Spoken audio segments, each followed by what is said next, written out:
shirkan maanta lagu soo gabagabeeyay magaalada Jowhar ayaa saddexdii maalmood ee u dambeysay wuxuu ka soconayay magaalada Jowhar ee caasimada dowlad goboleedka Hirshabelle waxaana looga arinsanayay doorka haweenka Soomaaliyeed ee ku yeelan karaan nabadeynta iyo dib u heshiisiinta iyo sidii ay kaga qayb qaadan lahaayeen siyaasadda dalka waxaa ka soo qayb galay shirka soo xiritaankiisa waxgarad ururada dhalinyarada iyo haweenka ku dhaqan magaalada Jowhar mas'uuliyiin ka tirsan maamul goboleedka Hirshabelle iyo madaxda hay'adda SWSO waxa ugu horeyn goobta ka hadashay gudoomiyaha ururka dhalinyarada gobolka Shabeellaha Dhexe Fartuun Aadan Xiifo aniga ka dhalinyaro ahaan waxaan ku faraxsanahay in barnaamijkan cid gaar ah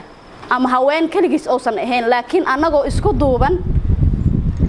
ay hay'adan go'aamisay in dhamaanteen aan ka wada shaqeyno socdaalka nabadda dhinaca kale madaxa hay'adda SWSO Halima Faarax Godane ayaa sheegtay in xilli walba ay u taagnaa doonaan raadintii dib u heshiisiinta bulshada Soomaaliyeed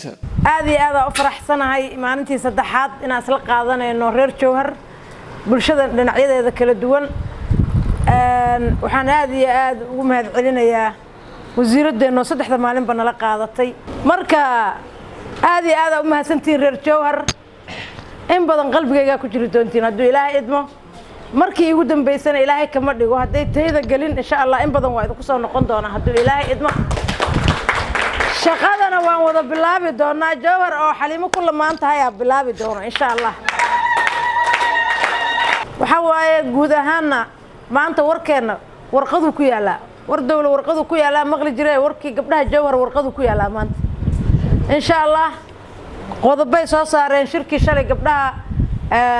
idinka dambeeyay oo lix qodob ah qodobadaas aanu ka jeedin doonaa hadduu Ilaahay idmo oo noo jeedin doonto insha Allah gabadheena afayeenka oo gabdhihii hawsha waday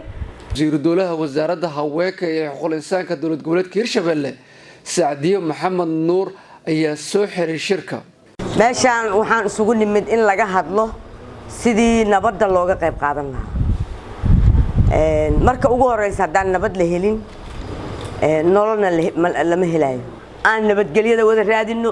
intii xumaan dhaxtaalo odayaasheena wixii ay naga kaasha karaan haween ahaan diyaaran idinahay aad u mahadsantiin shirkan waa noo xiray